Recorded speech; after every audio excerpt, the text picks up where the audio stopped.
Bonjour, bonsoir. Bonsoir à tous et à toutes. Bienvenue à cette rencontre où on va parler de révolte et de résistance dans les champs de la psychiatrie et de la psychanalyse.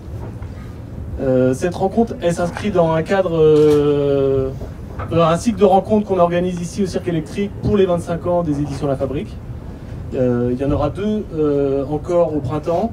Le 25 mai, le jeudi 25 mai à 19 h avec Françoise Vergès, voilà, ici au Cirque Électrique, et puis le 1er juin avec Tariq Ali et Gray Anderson qui se demanderont comment en finir avec le temps. Voilà. Donc ça fait un moment maintenant qu'on publie des livres sur le sujet à La Fabrique. Et si on remonte un peu plus loin, on est surpris de constater à quel point la psychanalyse est omniprésente dans la théorie critique et dans la pensée marxiste dans les années 60-70, à quel point la psychiatrie était aussi au cœur, la question de la folie, la question de l'enfermement était aussi au cœur des débats et des luttes à gauche. Et on est d'autant plus surpris quand on a grandi, comme moi, dans les années 90, 2000, où tout ça paraissait assez loin et où même il était devenu difficile de trouver un psychanalyste de gauche, où en tout cas il y avait toujours dans les médias des psychanalystes qui venaient amener leur science à l'appui de positions réactionnaires. Mais bon, tout ça évidemment n'est pas perdu. On pourra en parler aussi, mais c'est vrai que dans la psychiatrie, il y avait aussi un recul des expériences comme la Borde et d'autres voilà, dans ces années-là. Mais bien sûr, tout ça est pas perdu et gageons qu'on est dans un troisième moment aujourd'hui où ça résiste, où ça se révolte aussi dans ces champs-là. Et vos trois livres publiés à La Fabrique témoignent de ce troisième moment.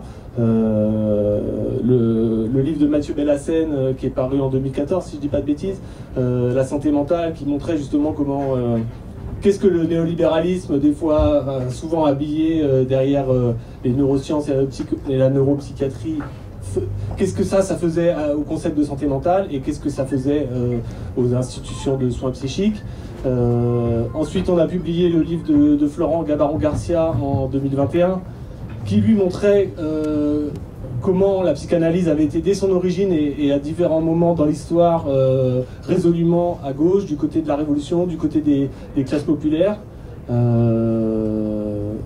Voilà. Et puis le dernier, le livre d'Olivier Brisson, qui est paru en 2022, en février, là, en 2023, et qui, lui, défend une pratique... dans le contexte actuel, une pratique indisciplinée de la psychiatrie qui rassemble aussi tous les acteurs et tous les métiers et les usagers des institutions de soins. Voilà. Donc je vais leur laisser la parole. Ils vont nous dire tout ça plus en détail. Je dois préciser encore une chose. Donc la rencontre est filmée.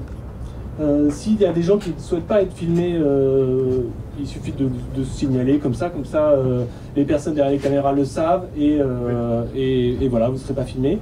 Il y aura ensuite un échange avec vous, on pourra discuter tous ensemble. On a des micros à fil, donc il faudra venir par là pour poser des questions, et là aussi vous pourrez demander à ne pas être filmé. Voilà, merci encore à tous, merci au Cirque Électrique, merci à la librairie Planetio qui vend les livres. Et qui nous accompagne tout au long de ce cycle de rencontres. Et puis bonne soirée.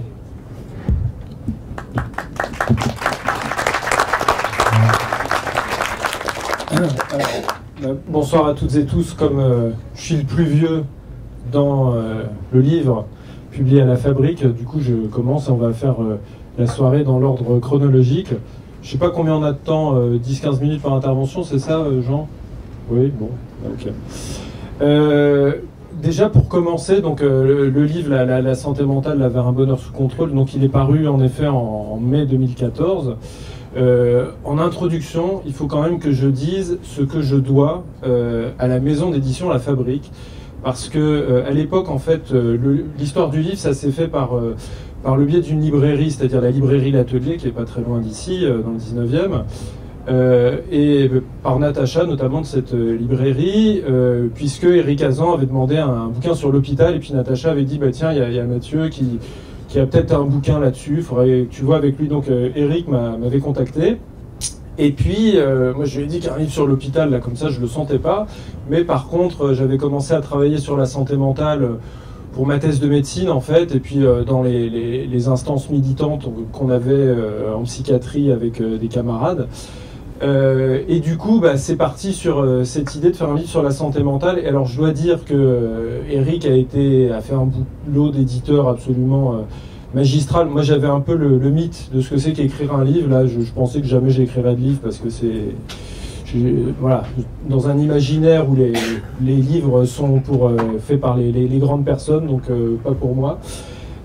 Et en fait, bah, il m'a mis le pied à l'étrier, comme on dit.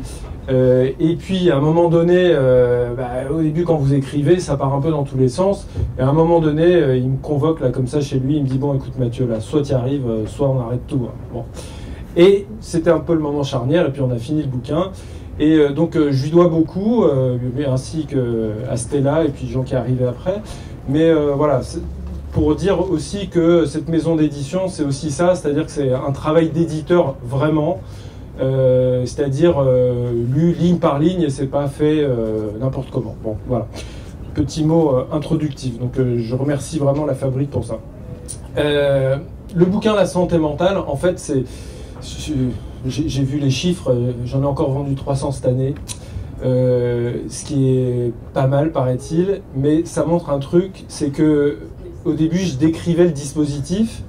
Et en fait, maintenant, il est en place. Alors, c'est pour ça que ça n'a pas tellement vieilli, dans le sens où, quand, en 2013-2014, là, je décrivais un petit peu ce qu'était devenu la santé mentale. Alors, pour résumer très vite, en gros, le livre, je montre qu'il y a 3 santé mentales, mais c'est pas que moi qui le montre, c'est aussi dit dans les rapports internationaux et nationaux que j'avais épluchés à l'époque pour ma thèse de psychiatrie. Et en fait, ce que je ne comprenais pas au début, en tant que psy, mais aussi en tant que militant, c'était que les gens employaient ce mot de santé mentale, mais il pouvait y avoir une coloration dans les pratiques et au niveau politique radicalement différente en fonction des gens. Ça pouvait être l'outil de la normalisation, c'est-à-dire avoir une bonne santé mentale, une santé mentale positive. Alors, je n'avais pas mis cette définition d'ailleurs dans le livre. Hein. La santé mentale positive, c'est avoir la maîtrise sur sa vie. Et les gouvernements disaient que longtemps négligé, il faut que ça redevienne une des politiques importantes pas que de santé d'ailleurs, mais une politique générale importante. Bon. Et donc, il y a cette santé mentale-là un peu pourrie. Et puis, il y a la santé mentale de la fin des années 50, début des années 60, qui au fond vient à la place de l'hygiène mentale. Hein, l'hygiène mentale, c'est un petit peu ce qui organise les soins, entre guillemets, psy, qui vont faire passer en gros de l'aliénisme au plus tard désaliénisme. Mais cette idée de santé mentale, donc, c'est faire comment... pour que la cité, le fou, entre guillemets là aussi, soit intégré parmi toutes et tous, et que ce soit le milieu qui s'adapte à lui, et non pas le renversement actuel, c'est-à-dire que on force les gens à s'adapter à ce qu'on attend d'eux. Ça, c'est vraiment le cadre néolibéral qui va induire ces choses-là. Et donc, il y avait cette santé mentale-là, et puis je l'avais retrouvé dans un article de 1958 d'un mec qui s'appelle Henri Duchesne, qui est psychiatre, qui écrit dans l'encyclopédie médico-chirurgicale, le fait que la santé mentale, c'est un petit peu ce qui va permettre justement de développer les dispositifs ambulatoires, de faire que les gens en grande souffrance peuvent circuler dans la ville, et puis de contester un peu la question de l'enfermement. Bon, et puis au fur et à mesure, vous allez avoir une agrégation de tout un tas de problématiques qui n'étaient pas psy jusque-là, mais qui vont être psychologisées, psychiatrisées, au rang desquelles la misère, les addictions, toxicomanie à l'époque, etc. Enfin, vous allez avoir plein de choses, et on va en arriver aux années 2005, et là il y a une bascule, et d'ailleurs on l'a mis dans les annexes du livre de manière in extenso pour dire que c'était pas une invention, mais que c'est réel. En 2005-2006, vous avez le livre vert de l'Union européenne qui s'appelle Objectifs stratégiques pour la santé mentale dans l'Union européenne. Et il est dit que avoir une population en bonne santé mentale, ça permettra de remplir les objectifs stratégiques pour l'Union européenne. C'est le moment de la stratégie de Lisbonne, vous vous rappelez, on avait voté non, mais finalement c'était oui quand même, donc c'est des vieilles histoires tout ça. Et du coup la stratégie de Lisbonne, c'était faire comment une population puisse être en bonne santé mentale, qu'elle soit un bon terrain d'investissement pour les capitaux notamment, et donc avoir des bons indicateurs de santé mentale, ça permettra qu'on soit un bon terrain d'investissement, notamment dans l'Union européenne. Bon. Voilà, alors il y avait ça, et puis 2009, ça a été une année charnière, parce que c'est le moment où se cristallisent les trois santé mentales. Il y a un rapport du secrétariat d'État à l'économie numérique d'une feu Nathalie Kosciusko-Morizet, je ne sais pas si ça vous vous rappelez de qui c'est, voilà, bon, qui publie un truc et où elle dit voilà, il y a trois santé mentales, la négative, la psychiatrie, on n'en parlera pas, c'est pourri. La santé mentale borderline, qui est en fait le moment où il y a les suicides chez Orange et etc. dans toutes les multinationales. Et donc là, il faut quand même mettre en place des tickets psy. Hein. Vous allez envoyer les gens 20 séances payées par l'entreprise chez le psy, puis s'ils se suicident au bout de la 21e, c'est pas grave. On a mis en place le dispositif, donc c'est bon. Et puis la troisième santé mentale, la santé mentale positive. Bon. Donc voilà, ça c'était à peu près le cadre du bouquin. Et 2009, donc il y a un autre rapport sur la psychiatrie. Et en fait, tous les rapports sur la psychiatrie depuis, hein, il n'y a rien de neuf sous le soleil. Le seul truc, c'est il va y avoir la montée en force alors, de l'Institut Montaigne, qui a une fondation qui s'appelle la Fondation Fondamentale et qui a ses entrées dans le pouvoir, quoi, hein. Vous savez, c'est eux qui disent partout dans les médias la psychiatrie n'a pas un problème de moyens, mais d'organisation. Alors, ils ont fait le coup pour réformer l'école, ils ont fait le coup pour l'assurance chômage, ils ont fait le coup pour... Voilà, pour la psychiatrie, donc ils font le coup tout le temps, quoi. Bon. Donc c'est l'Institut Montaigne et la Fondation Fondamentale, et en fait l'intérêt à comprendre, c'est qu'ils vont s'appuyer notamment sur un discours hégémonique, alors maintenant que j'appelle moi la cérébrologie, c'est-à-dire de dire, on n'est plus dans la psychiatrie là, on est dans la question du cerveau, et en fait tout l'environnement politique, social, historique des gens, le social historique, quoi, va être ancré dans le cerveau. Donc si vous intervenez sur le cerveau, et ça va être ça le but des remédiations, rétablissements, etc., vous pourrez ne pas vous intéresser au cadre global de concurrence généralisée et de saloperie, à savoir le cadre néolibéral. Et donc c'est ce qu'on peut appeler un cérébrologisme, c'est-à-dire une idéologie qui part à partir du cerveau. Bon. Et ça, en fait, non seulement ça a des impacts politiques, puisque le ministère de la Santé, les ARS, etc., vont vraiment s'engouffrer là-dedans, mais ça fait retour vraiment dans les pratiques où vous allez avoir les gens qui vont être de plus en plus contaminés, et alors là je parle des psys et des psychiatres notamment en particulier, vont être contaminés par ces idées reçues qui au fond vous avez des cerveaux dysfonctionnels en face de vous. Donc forcément, quand vous avez un cerveau dysfonctionnel et que forcément, comme depuis 50-60 ans, en fait, il n'y a pas vraiment eu de découvertes majeures qui ont changé les pratiques au quotidien pour les gens qui ont besoin de soins le temps qu'il faut. Il y a eu des petites choses, des petites découvertes, mais ça a été largement ce que François Bonnon appelle une bulle spéculative. C'est-à-dire qu'il y a beaucoup de promesses. Financer la recherche, vous allez voir ce que vous allez voir, on va trouver le gène de la schizophrénie, on va trouver l'aire cérébrale qui déconne, etc. Mais en fait, tout ça, c'est quand même largement du vent. Et puis, c'est un peu du détournement d'argent public aussi, c'est-à-dire qu'on va financer la recherche, mais on va définancer les soins pour les personnes qui en ont besoin le temps qu'il faut. Bon. Et alors, si vous voulez, ça c'est quand même assez important à comprendre, parce que ce cérébrologisme dans les pratiques, ça va faire que en fait, ça va créer un nihilisme thérapeutique. C'est-à-dire que les gens vont de plus en plus parler que de médicaments, notamment avec leur psychiatre, puisque c'est les psychiatres qui prescrivent. Et en fait, les médicaments, désolé, hein, ça ne soigne pas. Ça aide peut-être à se soigner, ça apaise les choses, mais ce qui soigne en psychiatrie, c'est la relation, c'est rentrer dans le paysage de l'autre, essayer de comprendre c'est quoi, qu'est-ce qui lui est arrivé dans la vie, qu'est-ce qui est arrivé dans le monde, etc., etc.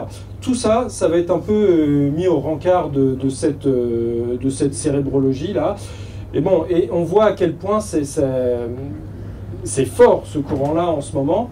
Bon, mais par ailleurs, il y a des initiatives qui se développent un peu à droite à gauche, qui subissent aussi des répressions féroces, parce que entre le moment où le livre sort et maintenant, moi j'ai eu une expérience de 10 ans dans un secteur de psychiatrie publique où j'ai été médecin-chef de ce secteur, et on a subi avec le collectif de soins une répression féroce, hein, puisque on avait dénoncé des enfermements abusifs dans l'établissement. Donc on a dénoncé l'établissement auprès du contrôleur des libertés, notre établissement, et du coup, l'établissement, l'hôpital psychiatrique, plutôt que d'enquêter sur la privation de liberté, comment ça se fait qu'elle s'est passée, ils ont fait une enquête administrative à charge contre nous, quoi.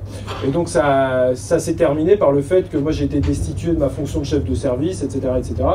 Et il y a tout un collectif de soins qui est parti, et on avait quand même mis en place des pratiques transversales, et on essayait de penser les effets de hiérarchie, et puis de penser aussi la question de la créativité, et puis de l'accueil voilà, des paroles contraires et contrariées des premiers concernés. On s'appuyait beaucoup sur les dispositifs de psychothérapie institutionnelle, essayer de penser les clubs thérapeutiques, enfin tous ces mots dont on pourra revenir, et où Olivier en parle, et aussi Florent dans tous les chapitres qu'il consacre à la board. Et puis il y a d'autres choses d'ailleurs.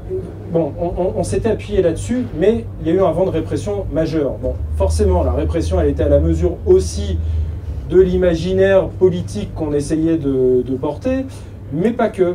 Alors du coup, et je vais bientôt m'arrêter là, parce que les 20 minutes vont être finies. Là, je vais faire une petite infidélité à la fabrique, parce que je vais aller chez Libertalia, et le prochain bouquin, il paraîtra fin août chez Libertalia, sur l'abolition de la contention et du système contentionnel. Et la contention, c'est le fait d'attacher des gens à un lit. Alors il y a eu une actualité la semaine dernière, parce que le Conseil constitutionnel s'est prononcé et a dit que la loi était conforme. Donc j'espère que ça n'augure pas une autre conformité à venir le 14 avril, sur la réforme des retraites. Bon. Je vous rappelle qu'au Conseil constitutionnel, il y a Juppé. Ça me fait flipper. Enfin, bon, bref. Parce qu'il a posé une question à cette QPC, à cette question prioritaire de constitutionnalité sur la psychiatrie Juppé. Donc ça m'a un peu fait flipper. Bon, bref. Et donc l'idée là, c'est comment, en fait, on peut essayer, à partir de liens avec les premiers concernés, avec les collectifs de soins, etc., mais ma foi, ce qu'on a essayé de créer à notre petit niveau à Agnières-sur-Seine, là, comment on peut essayer vraiment d'attaquer sur l'angle des pratiques. Et par exemple, de dire un truc très simple, c'est que la contention, le fait d'attacher quelqu'un à un lit, ça n'est jamais thérapeutique et c'est pas du soin. C'est-à-dire, c'est de l'anti-soin, voilà, et puis on va démontrer tout ça. Pareil, isoler quelqu'un, peut-être que ça peut permettre de le calmer, c'est une mesure de contrôle, c'est une mesure d'entrave, mais c'est pas le soin. Le soin, c'est pas ça. Le soin, c'est ce qui vient avant, pour éviter ces situations, et puis ce qui vient après, c'est-à-dire comment, voilà, on va rentrer en relation, et sur un temps, le temps qu'il faut, ça peut être toute une vie, ça peut être quelques semaines, quelques mois, etc. Voilà, et en fait, le dernier chapitre de la santé mentale terminait là-dessus, sur la question des praxis instituantes. Bon, c'était des discussions notamment avec Pierre Dardot, qui avait beaucoup bossé sur le commun et la nouvelle raison du monde. Et on se disait, voilà, comment la psychothérapie institutionnelle, en fait, c'est une sorte de creuset dans les pratiques depuis quand même 50-60 ans. Il s'agit de la penser dans le monde actuel avec les effets du néolibéralisme, etc. Mais comment, en fait, c'est pas les idéologies qui transforment le monde, et même c'est pas les idéologies progressistes en psychiatrie qui transforment le monde, mais c'est comment on se démerde là où on est. C'est comment les pratiques, en fait, peuvent transformer nos mondes internes, nos mondes collectifs à petit niveau, nos petits groupes, nos petites institutions, et que peut-être il y avait quelque chose, en tout cas moi c'est comme ça pour ça que j'étais en psychiatrie publique, c'est-à-dire comment on peut voir qu'il y a un laboratoire d'involution de la démocratie, mais aussi d'évolution, et que ce qu'on peut trouver comme forme pour instituer la démocratie, c'est-à-dire la délibération collective, de l'agir commun, et ben peut-être ça peut avoir des effets sur la société de manière plus générale et sur l'imaginaire sociétal. Voilà.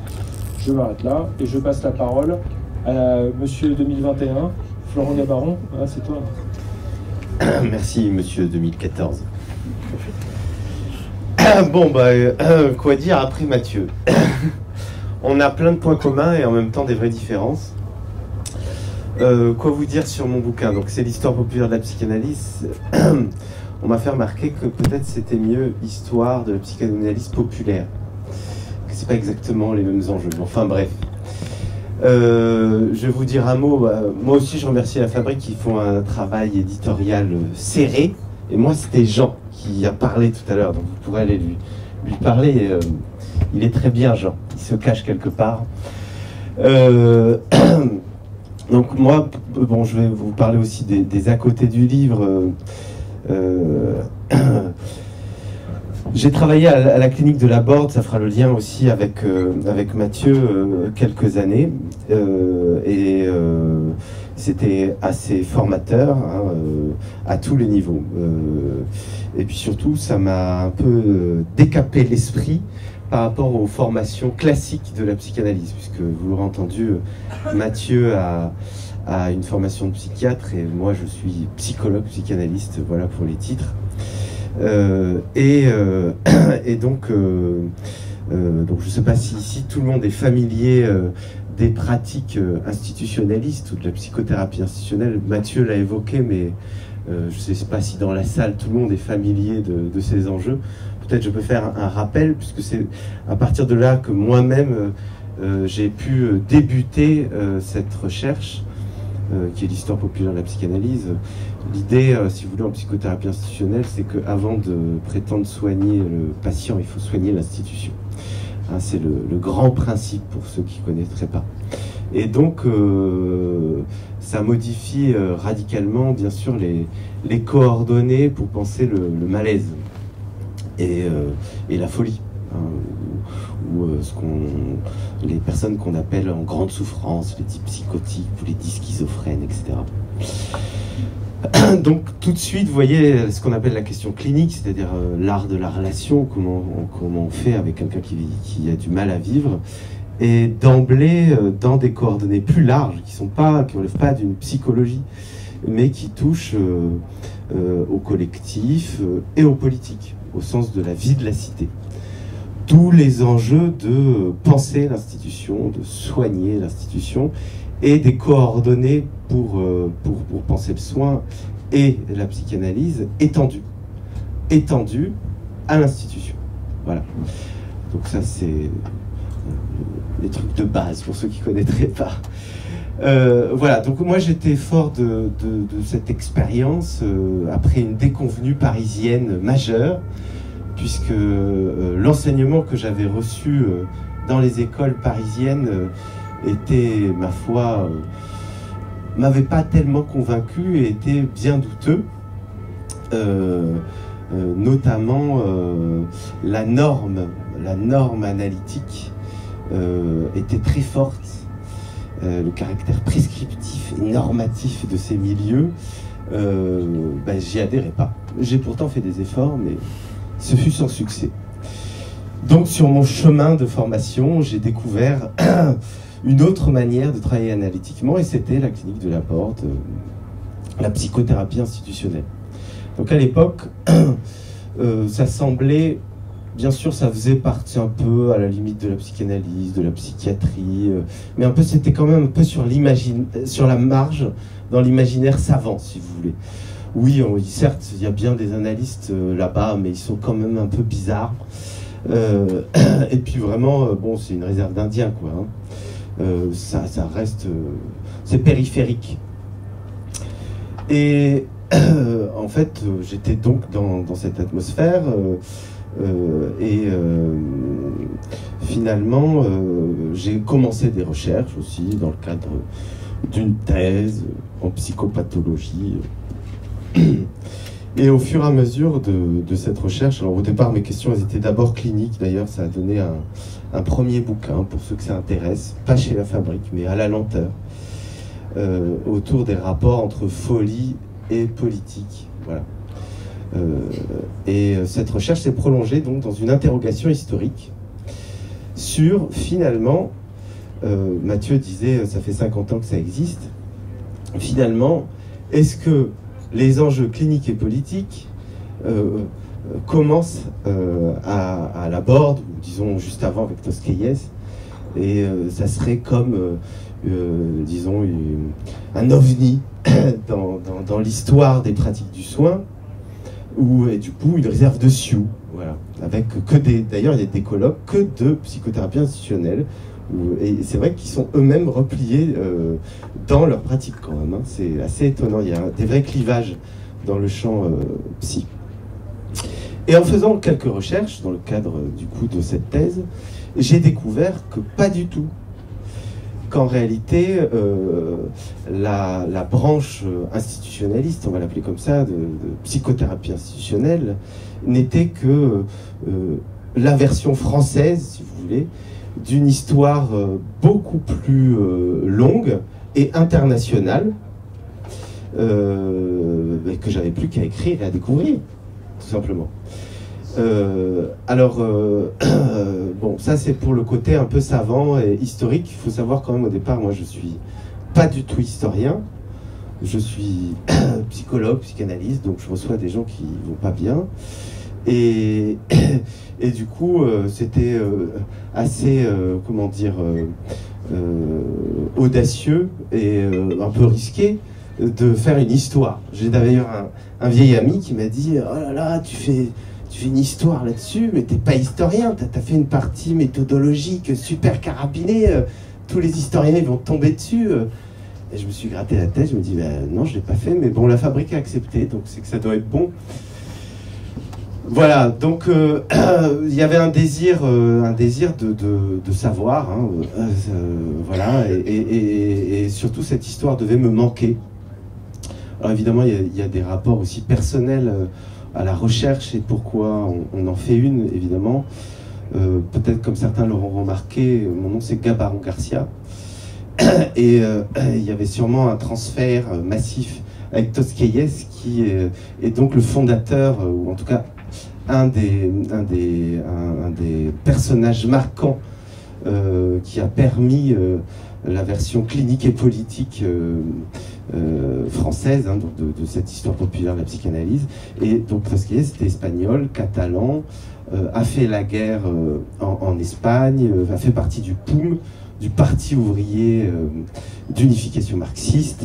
Et donc il y a toute comme ça une histoire déjà assez géniale autour de la Borde, de Tosquelles, qui est une histoire bien connue du milieu de la psychothérapie institutionnelle. Mais en réalité, ce que m'ont permis ces recherches, c'est de découvrir la préhistoire, ou en tout cas plutôt l'histoire dans laquelle s'insérait cette histoire importante en France. Voilà.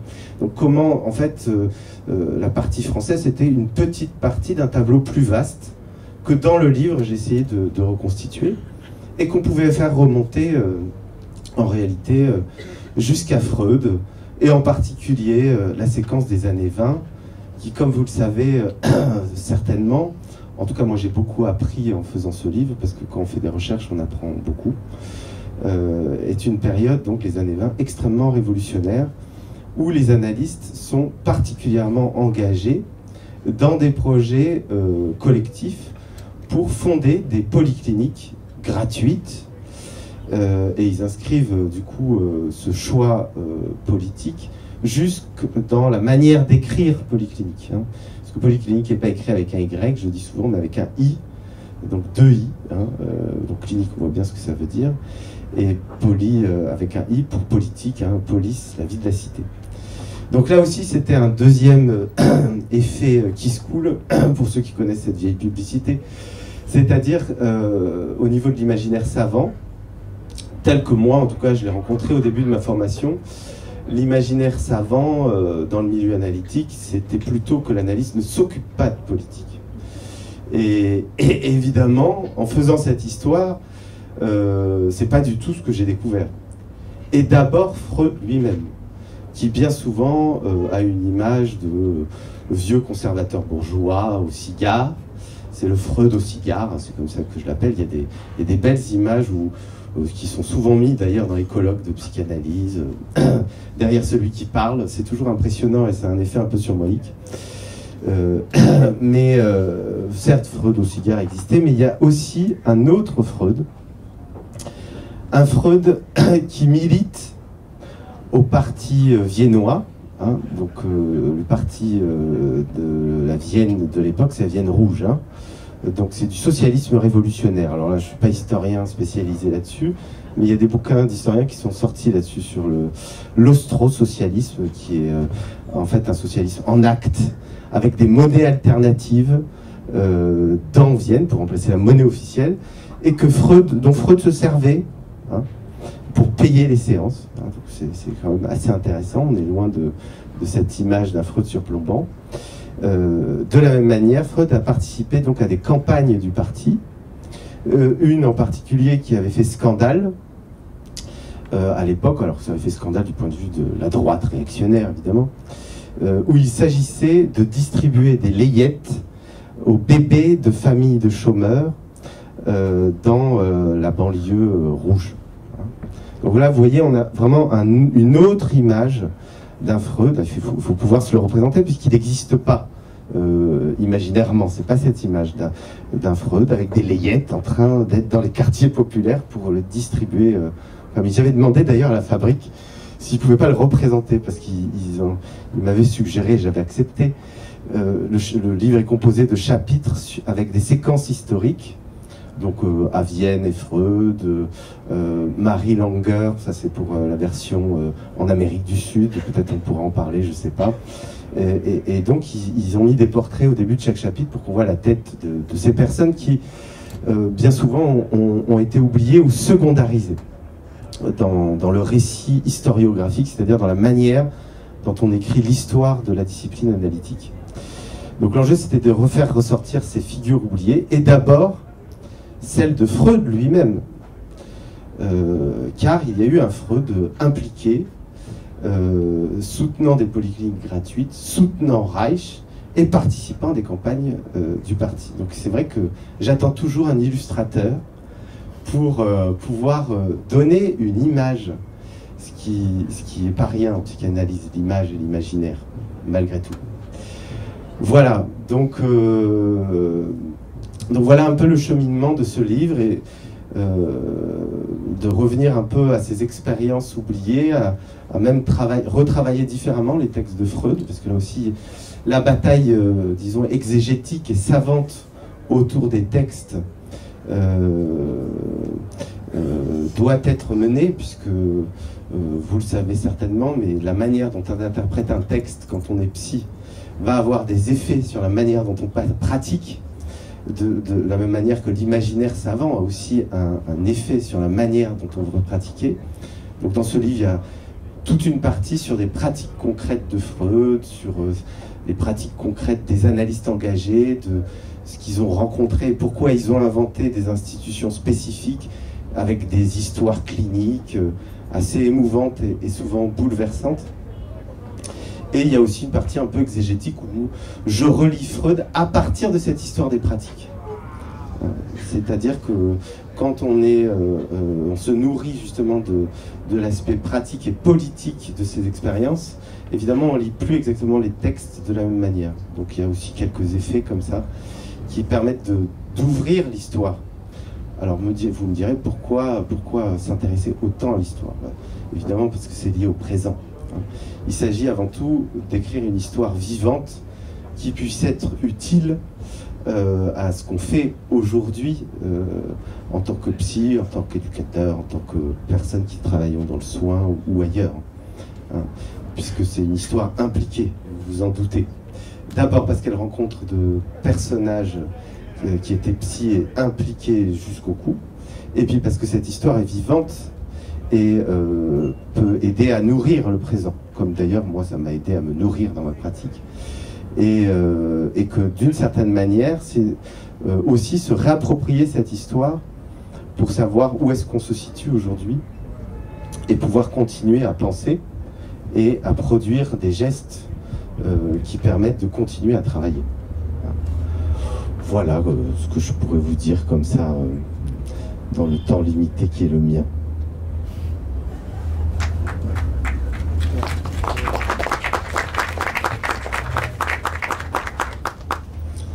Donc moi je suis le petit dernier, 2023. Donc moi je suis psychomotricien. Pour commencer un petit peu, pour lancer mon propos, aussi, parce que je suis pas très à l'aise quand même, je me suis dit que j'allais partir d'un texte, et c'est pas n'importe quel texte, alors ça fait un petit peu, ça peut faire un peu présomptueux, parce que pour le coup c'est du Deleuze, mais c'est surtout un de ses cours, le cours sur Spinoza, que moi au moment où j'étais en train de commencer à écrire ce livre-là, j'écoutais les cours, parce que les cours sont en audio, tous accessibles sur Internet, enregistrés à l'époque par ceux qui l'écoutaient. En l'occurrence, c'est Richard Pignas, qui est aussi musicien expérimental, qui a gardé tout ça et a mis tout ça en ligne. Et donc j'écoutais le cours, et à un moment, parce que je comprenais pas forcément tout, mais je trouvais ça magnifique,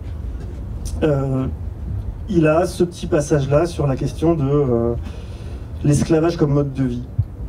Et ça a été un éclair pour moi. Ça a été vraiment une façon ça a mis des mots sur des choses que je sentais mais que j'arrivais pas forcément à formuler.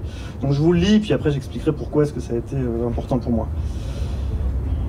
Qu'est-ce qu'il y a de commun entre un tyran qui a le pouvoir, un esclave qui n'a pas le pouvoir, et un prêtre qui semble n'avoir d'autre pouvoir que spirituel? Et en quoi sont-ils impuissants, puisque au contraire, ça semble être, au moins pour le tyran et pour le prêtre, des hommes de pouvoir. L'un le pouvoir politique et l'autre le pouvoir spirituel. On sent bien qu'il y a un point commun. Ce quelque chose de commun, c'est que d'une certaine manière, ils ont besoin d'attrister la vie. Ils ont besoin de faire régner la tristesse, parce que le pouvoir qu'ils ont ne peut être fondé que sur la tristesse. Et Spinoza fait un portrait très étrange du tyran, en expliquant que le tyran, c'est quelqu'un qui a besoin avant tout de la tristesse de ses sujets, parce qu'il n'y a pas de terreur qui n'ait une espèce de tristesse collective comme base. Le prêtre, peut-être pour de toute autre raison, il a besoin de la tristesse de l'homme sur sa propre condition. Le prêtre a besoin essentiellement d'une action par le remords. Et bien sûr, on rit. Je veux dire que le tyran peut rire, le prêtre rit. Mais son rire, c'est celui de la satire. Et le rire de la satire, c'est un mauvais rire. Parce que c'est un rire qui communique la tristesse. Je fais de l'ironie, l'espèce d'ironie grinçante. Je me moque des hommes. La satire, c'est une autre manière de dire que la nature humaine est misérable. Et dès lors, il y a une complicité du tyran, de l'esclave et du prêtre. Pourquoi ? Parce que l'esclave, c'est celui qui se sent d'autant mieux que tout va mal. Plus que ça va mal, plus qu'il est content. C'est ça le mode d'existence de l'esclave. L'esclave, quelle que soit la situation, il faut qu'il voit le côté moche. Le truc moche, là. Il y a des gens qui ont le génie pour ça. C'est ça, les esclaves. Ils ne cessent de vous mettre le nez dans une merde quelconque. Ils ne sont pas contents. Il faut toujours qu'ils abaissent les trucs. Ce n'est pas que les trucs soient forcément hauts, mais il faut toujours qu'ils abaissent. C'est toujours trop haut. Il faut toujours qu'ils trouvent une petite ignominie. Là, ils deviennent roses de joie. Plus que c'est dégueulasse, plus qu'ils sont contents. C'est à ça que Spinoza oppose la conception d'un homme fort, un homme puissant dont le rire n'est pas le même.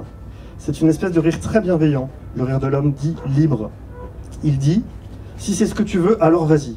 C'est rigolo, oui, c'est rigolo. » C'est le contraire de la satire, c'est le rire éthique. Alors ça, moi, ça m'a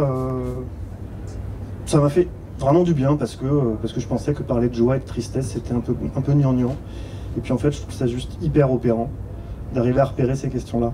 Et tu vois, sur la question du tyran, du prêtre et de l'esclave, moi je l'ai vraiment entendu comme les tyrans représentant, enfin, comme un écho justement, tu vois, à tout le mouvement santé-mentaliste actuel. Les prêtres comme tout le mouvement psychanalytique à la papa. Et les esclaves comme la façon dont les équipes soignantes aujourd'hui investissent leurs pratiques. Et alors voilà, moi je fais partie plutôt du champ des équipes, enfin, pour le coup, c'est mon univers. Et en fait ce passage-là, je l'ai pris dans le livre. Enfin, il est cité dans le livre. Et étonnamment dans le bouquin, je parle des prêtres et des tyrans, mais je parle pas des esclaves. Je parle pas des équipes. Et là, en le réécoutant avant de venir pour la présentation, je me suis dit, mais c'est dingo d'avoir oublié ce troisième acteur-là, qui est quand même justement celui dont j'essaye de parler, quoi. Pourquoi est-ce que je fais ce parallèle-là, esclave, équipe soignante? C'est que, en fait, on est confronté quand même extrêmement souvent, en tout cas bien trop souvent, à tu veux que je fasse quoi? C'est comme ça. Bah oui, mais qu'est-ce que tu veux que je fasse, moi? Enfin, on parle d'une situation qui est dramatique. Bah ouais, mais enfin, c'est comme ça. Qui est une espèce il n'y a pas d'alternative, quoi. T'es marrant, toi, mais enfin bon, en même temps. Et ça, pour moi, c'est la position la plus tragique possible. C'est-à-dire que je pense que justement, fondamentalement, ça fait croire qu'il n'y a pas de choix, alors que systématiquement, c'est des choix qu'on fait. Vous avez sûrement entendu parler de cette histoire, de ce qui s'est passé en Belgique il y a 15 jours. Là. Un patient, grand noir, C'est comme ça qu'il est précisé, et c'est pas forcément rien dans l'imaginaire de la situation. Dans un hôpital psychiatrique qui est en crise, les soignants ont le sentiment qu'il a une arme blanche, ils sont un peu en panique, ils appellent la police vient et la police tire. Le mec est mort. Dans l'hôpital. Dans l'hôpital. Enfin, ce qui est marrant, c'est que dans l'article, il est écrit, il est mort de la suite de ses blessures à l'extérieur. Tu vois, il n'est pas mort par balle. Il est mort de la suite de ses blessures. Ça dit quand même quelque chose de dingo, quoi. C'est-à-dire qu'aujourd'hui, en psychiatrie, bon, c'est la Belgique, mais c'est la même chose, enfin, ça pourrait très bien arriver demain en France, c'est que face à une situation de débordement total, effectivement, sûrement que ce monsieur-là était tout à fait, enfin, faisait sûrement très peur. Quoi qu'il en soit, le choix est fait d'appeler la police. Et c'est un choix. Quand dans un service de pédopsie, une maman arrive, dépose son enfant et dit que ça va pas, dit qu'elle a besoin de parler et parle très fort de son malaise à elle, et qu'il y a d'autres familles qui arrivent et que des soignants sont là en disant écoutez, c'est pas l'endroit, on en parlera plus tard, et prennent l'enfant et s'en aillent et laissent la maman dans cet état-là, c'est un choix. C'est pas parce que on n'a pas, justement, il n'y a pas de, on n'a pas le choix. C'est un choix qui est pris de pas se dire, et les collègues, occupez-vous des enfants, moi je prends madame et on va discuter. Quand dans un service adulte, un patient a comme pratique assez régulière de dessiner dans les livres du service, un patient hospitalisé un peu au long cours, et il dessine dans les livres. Il prend des livres et il dessine dedans, il dessine des choses souvent très magnifiques, mais parfois il dessine aussi des professionnels dans des situations tout à fait non académiques. Le choix est fait de lui prendre des livres, plutôt que d'essayer d'en dire quelque chose, et puis pourquoi pas d'essayer d'y voir un petit côté esthétique et tout ça. Quoi qu'il en soit, le choix est fait de lui prendre les livres. Tout ça, c'est des choix.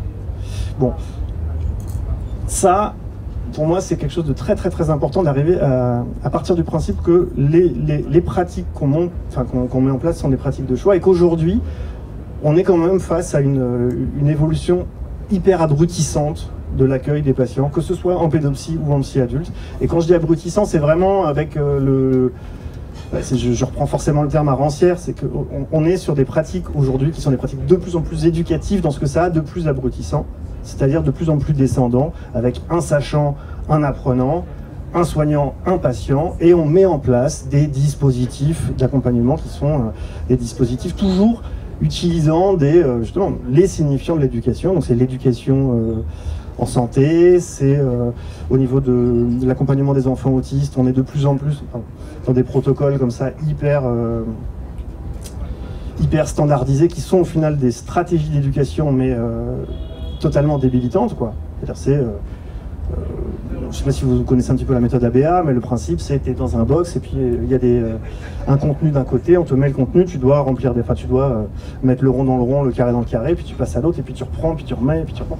Bon, ça c'est des techniques d'éducation que le milieu pédagogique a pu utiliser, mais qui sont aujourd'hui l'espèce de paradigme de la façon dont dans les services de soins un grand nombre de soignants travaillent. C'est-à-dire qu'aujourd'hui, une activité qui se passe bien, c'est une activité où un enfant reste assis. Ces mêmes enfants qui, quand ils vont à l'école, moi, s'il m'arrive d'aller en ESS, on me dit, c'est pas sa place à l'école, il n'a pas acquis son métier d'élève. Son métier d'élève, c'est pour des enfants qui ont entre 3 et 4 ans. Et le métier d'élève, c'est de pouvoir être assis.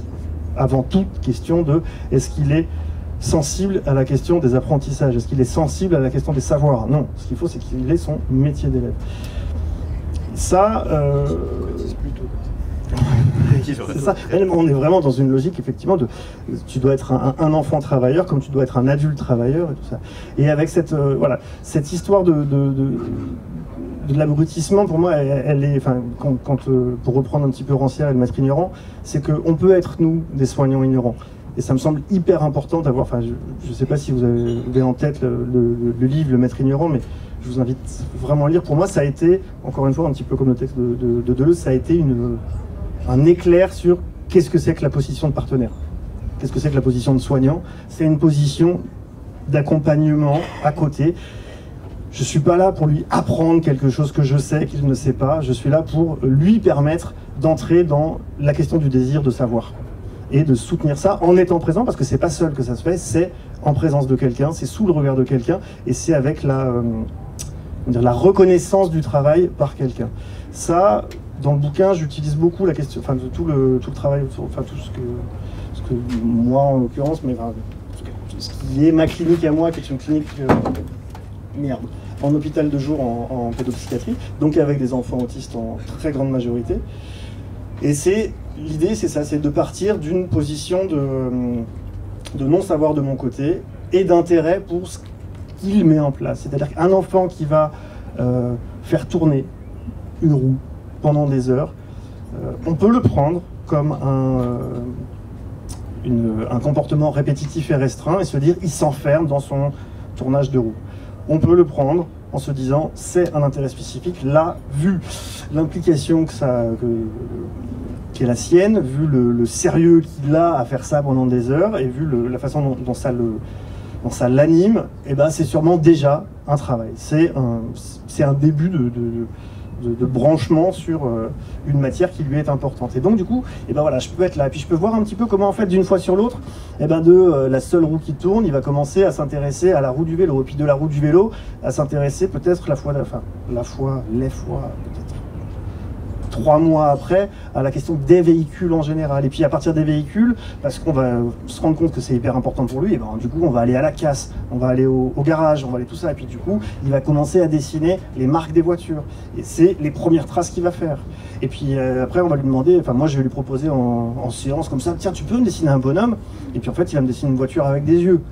Et puis ainsi de suite, ainsi de suite. Et puis en fait on se rend compte que ce même gamin-là, quelques temps après, il va faire sa première phrase en reprenant la voix de Cars, le dessin animé avec des voitures qui parlent, enfin, et ainsi de suite. Donc, voilà.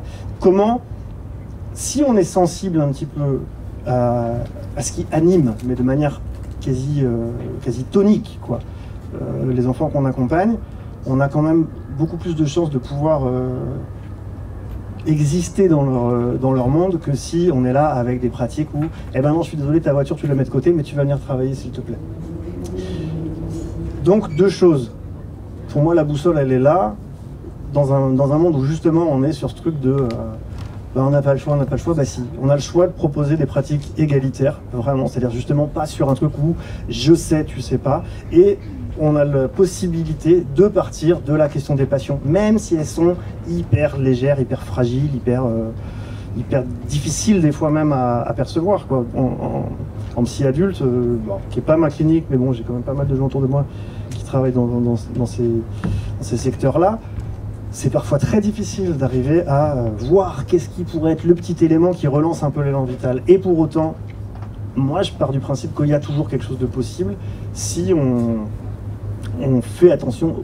Si c'est le repas, c'est le repas. Et bien autour du repas. Si le seul moment où un patient se lève un peu et vient faire quelque chose, et ben allons-y. Faisons la cuisine.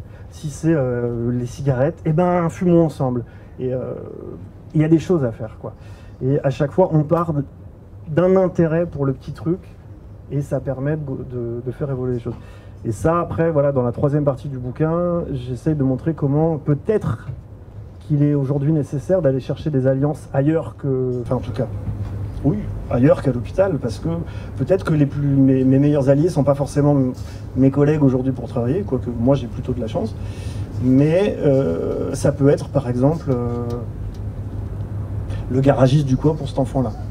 Ça peut être le musicien d'à côté pour tel enfant qui se colle tout le temps à l'enceinte et adore chercher des espèces de vibrations dans le corps. Et ben je vais essayer de voir avec mon pote qui fait de la musique électronique comment on peut travailler ça. Si c'est les plantes, et ben on va travailler avec la maraîchère d'à côté ou tout ça. Il y a l'histoire un jeune homme comme ça en Bretagne, à côté de Rennes, dont la seule passion était les plantes carnivores. Il a réussi après l'IMPRO à faire une formation d'horticulture. Il n'a jamais trouvé d'endroit pour travailler. Et sa maman, l'association La Main à l'Oreille avec laquelle elle était en contact, ont lancé un crowdfunding. Aujourd'hui, il est le spécialiste des plantes carnivores en France. Il a sa propre serre, sa propre exploitation avec sa mère. Donc c'est partir toujours de ces petits endroits-là de passion et essayer de voir comment, dans le champ social, on peut essayer de trouver quelqu'un qui va entrer en résonance autour de ces questions des passions. Parce qu'on ne sera jamais mieux accompagné que par quelqu'un qui vit aussi en lui quelque chose d'une égalité, je ne sais pas comment dire ça, mais presque de corps, j'ai envie de dire, quoi. Et donc on travaille avec un poète sonore si c'est la question de la voix et du langage, on travaille avec une danseuse si c'est le mouvement comme ça de balancement, et ainsi de suite, et ainsi de suite.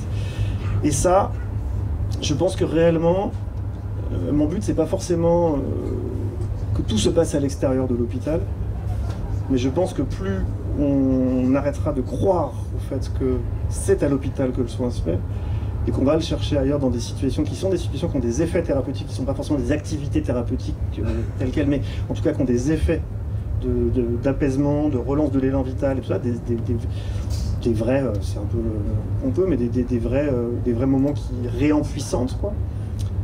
Et ben ça a un effet sur l'institution aussi. Et ça, pour finir, je pense que pour moi, ce qui a été aussi, ce qui me semble tout à fait important à noter, c'est que dans ces alliances-là, la première et la plus importante, c'est la question des usagers. Et qu'aujourd'hui, parce que tu vois, on montre bien quand même comment la psychiatrie, enfin, tu le montres de façon dans le bouquin à la fabrique, mais dans celui d'après aussi, enfin, c'est une révolte psy. Bon, et ben, on voit bien que quand même l'institution est en train, est quand même particulièrement dans une situation désastreuse, et puis qu'elle y va en plus plein pot, en déshumanisant tout. Et en même temps, on est aussi dans une période où on a, par exemple, le réseau des entendeurs de voix qui se fait entendre et qui parle maintenant. Enfin voilà, il y a un signifiant nouveau qui est l'entente de voix. Et on entend ça maintenant. Enfin, dans les équipes, on peut parler d'entente de voix. L'entente de voix qui remplace l'hallucination, enfin qui remplace en tout cas qui nomme la même chose que l'hallucination. Sauf que dans un cas, l'hallucination, c'est nommé à partir de celui qui n'y perçoit rien, qui n'en perçoit rien, c'est le soignant. Ah bah, il a une hallucination, une annulation. Alors que l'entente de voix, c'est le même phénomène, mais du côté de celui qui vit ce phénomène. C'est quand même quelque chose, voilà, c'est un changement de paradigme qui est hyper important. Sur l'action de l'autisme, tout ce qui est défendu par les concernés eux-mêmes, du côté de la neurodiversité, mais donc du coup aussi du côté de l'accueil, du côté des adaptations nécessaires pour qu'une vie à plusieurs puisse être possible, tout ça, c'est en train d'avancer, et c'est vraiment en train d'influencer un certain nombre de pratiques. Donc maintenant on va passer comme ça, alors donc pour moi c'est hyper important. Voilà.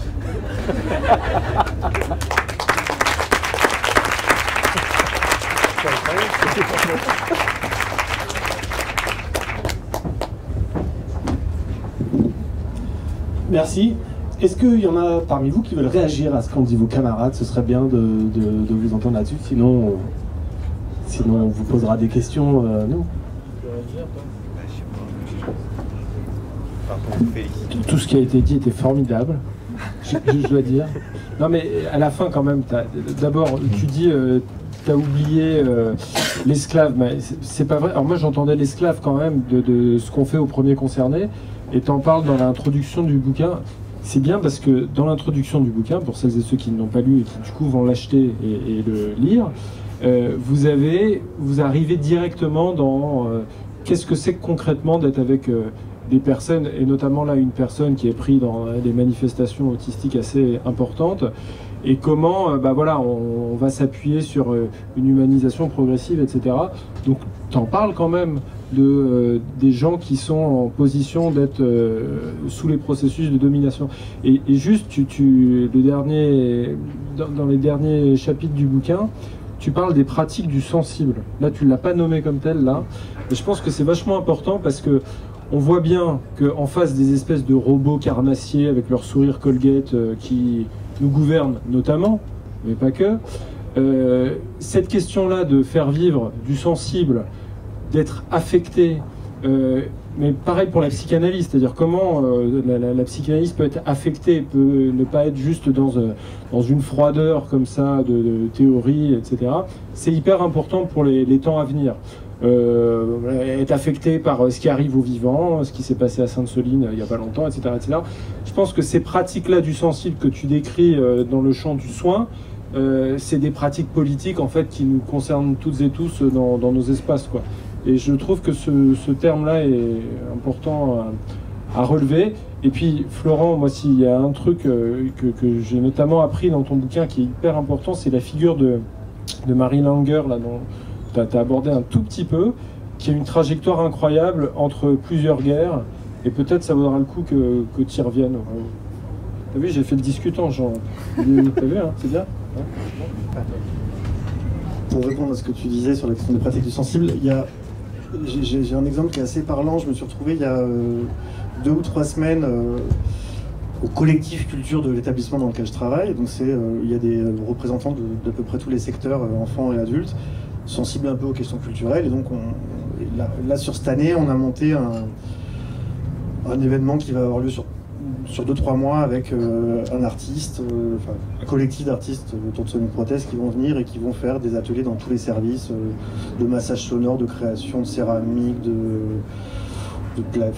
plein de choses, de création de groupe et tout ça. Et il y avait une des infirmières qui était là qui disait mais j'aimerais bien que sur la journée finale où il va y avoir une table ronde, on parle un petit peu des sorties culturelles. Parce qu'ils font beaucoup de sorties au théâtre, tout ça, et des petits séjours de 2-3 jours où ils partent comme ça. Et elle disait mais c'est dingue parce que dès qu'on est à l'extérieur, dès qu'on sort, c'est pas du tout pareil. On a des relations qui sont hyper simples et tout le monde le dit, tout le monde est d'accord avec ça. Dès qu'on est en séjour ou dès qu'on est en sortie, c'est 1000 fois plus simple, on parle beaucoup plus et c'est vachement plus riche. Et là tu te dis, bah ouais, mais justement, en fait, une fois qu'on a dit ça, et que si tout le monde est d'accord là-dessus, comment ça se fait qu'on ne puisse pas, dans le travail quotidien, s'appuyer sur justement ces moments-là qui sont des moments autour d'objets culturels, d'objets partageables, d'objets sensibles pour le coup, et de pas se dire que bon bah c'était super, lundi on est allé au théâtre, c'était génial, par contre mardi je vais remettre ma blouse et on va reprendre nos positions et ainsi de suite, quoi. Donc je pense que on est tous, toutes et tous pour le coup dans les services capables de sentir ça. Par contre ça devient extrêmement difficile de s'autoriser ça. Je pense qu'il y a vraiment moyen avec le soutien justement de personnes autour, quoi.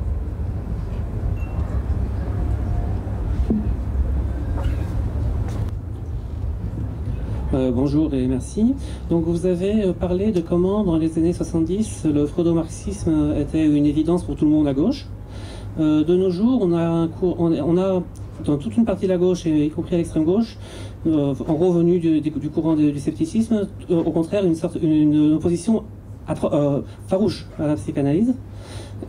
Et qui la met dans le même sac que l'homéopathie, que tout un tas, qui le considère vraiment comme une dérive à combattre.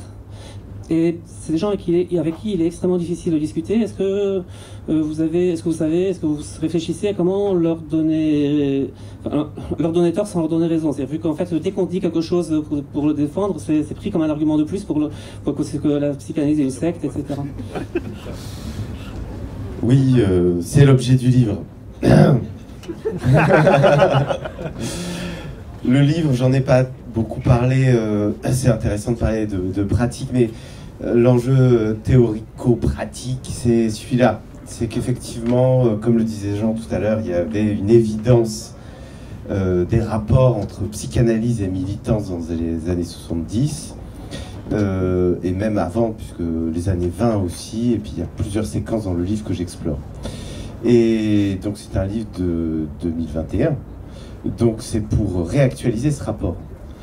Donc, le livre est à la fois une critique de mon propre champ, la psychanalyse, puisqu'effectivement, il y a eu, comme le rappelait Jean tout à l'heure, une espèce d'hégémonie de ce que moi j'appelle du psychanalysme, qui n'est pas la psychanalyse. Et donc l'introduction que certains des personnes qui ont lu le livre ont pu apprécier, suivant évidemment la sensibilité politique du lecteur, soit savoureuse, soit affreuse, est un florilège ou un grand bêtisier de toutes les différentes positions réactionnaires du champ psychanalytique contemporain. Voilà. Donc le livre s'ouvre sur une critique assez assumée de ma part du psychanalysme contemporain, pour réouvrir et réinterroger finalement de quoi c'est le symptôme, hein, et ouvrir sur l'histoire pour se défaire du psychanalysme. Donc c'est un livre qui était intéressant au niveau du public qu'il a pu rassembler lors de présentations. Il y a à la fois des soignants, des psys, des vieux, des jeunes, des militants à qui manquait l'outil analytique ou qui sentaient bien qu'il manquait quelque chose, des militants aussi qui venaient perplexes et questionnant la psychanalyse et sa norme. Et du coup c'était intéressant puisque c'était bigarré et ça permettait à nouveau des rencontres. Alors, je ne sais pas quelle est la composition de la salle ce soir, mais en tout cas c'était un des effets du bouquin. Voilà. Donc Reich est aussi évidemment une figure importante dans le livre que je mets en avant puisque c'est un des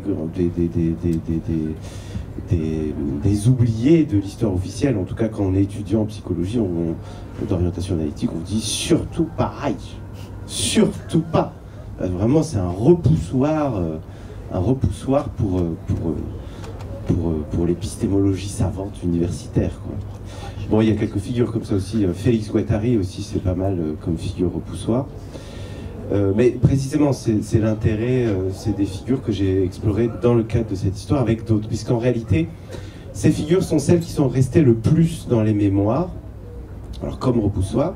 Mais quand on commence à explorer, on redécouvre tout un tas de figures qui ont, elles, carrément été oubliées, reléguées, sont méconnues, ignorées.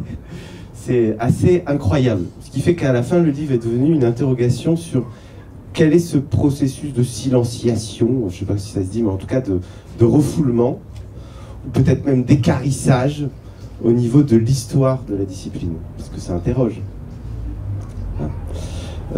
Puisqu'il y a cette histoire vivante et politique, et qui n'est pas que freudo-reichienne, c'est ça. Ce qui est intéressant, c'est que dans les années 70, sous les phénomènes de la conjoncture politique progressiste, révolutionnaire, on redécouvre Reich. Mais il y a Marie Langer est une figure très importante des années 70. Et elle est toujours ignorée en France. Il y a très peu de choses traduites. Voyez, et donc en fait, il y a vraiment toute une culture clinique et politique spécifique au champ analytique qui déborde largement Reich, et dont Reich n'est qu'une des figures. Hein. J'avais même proposé à la Fabrique, mais ils n'ont pas voulu non plus, de faire une histoire populaire de la psychanalyse 1, une histoire populaire de la psychanalyse 2, et 3, et 4, parce que je vous assure, pour ceux qui veulent faire une thèse et qui sont intéressés par ces sujets, il y a plein de choses que j'ai pas explorées, et qui sont dans les notes de bas de page. Je dis on aurait pu faire ça, on aurait pu faire ça, on aurait pu faire ça. Plus je me suis inscrit dans cette perspective, plus je découvrais d'expériences d'analystes impliqués du côté du progrès social, du côté de la révolution, du côté féministe, etc., etc., etc. Et donc il y a un vaste champ de recherche. Hein. J'appelle tous les chercheurs de France et de Navarre, et même ailleurs. C'est un grand champ de recherche que le livre ne fait qu'ébaucher cette question. Peut-être un petit complément. En fait, avec un petit collectif là, qu'on a appelé Psychanalyse et Révolution, on fait des séances à la librairie Libertalia de manière régulière. Alors, on a pris tous les trucs qui, finalement, du côté de la gauche radicale, posent problème avec la psychanalyse. Alors, on a fait une première séance un peu introductive, deuxième séance sur la question du genre, avec le bêtisier là, dont tu parlais.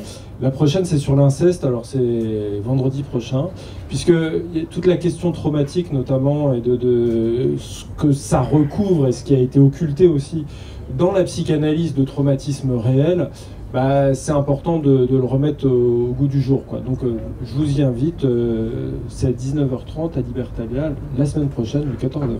Voilà.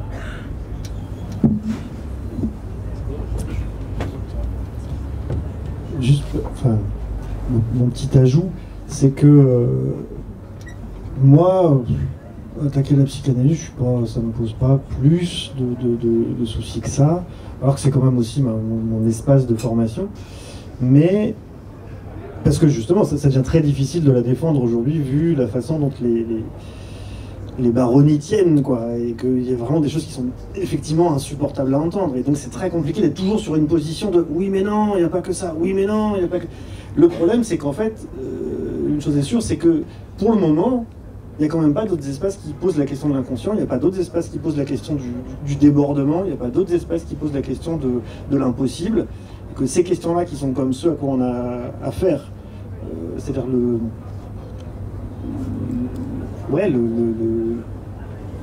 voilà, cette espèce de trop qui est absolument envahissant, aujourd'hui, c'est quelque chose qui est quand même complètement nié, justement, dans toutes les propositions alternatives actuelles qui sont justement sur la question de la cérébrologie, mais même les neurosciences en général, quoi. Enfin, tu vois, il pourrait y avoir des gens qui ne soient absolument pas des abrutis du côté des neurosciences, mais ces questions-là, du coup, ne sont pas celles qui sont traitées. Et donc, on fait comment avec ça? Si ce n'est, comment est-ce qu'on fait pour travailler, justement, sur quelque chose de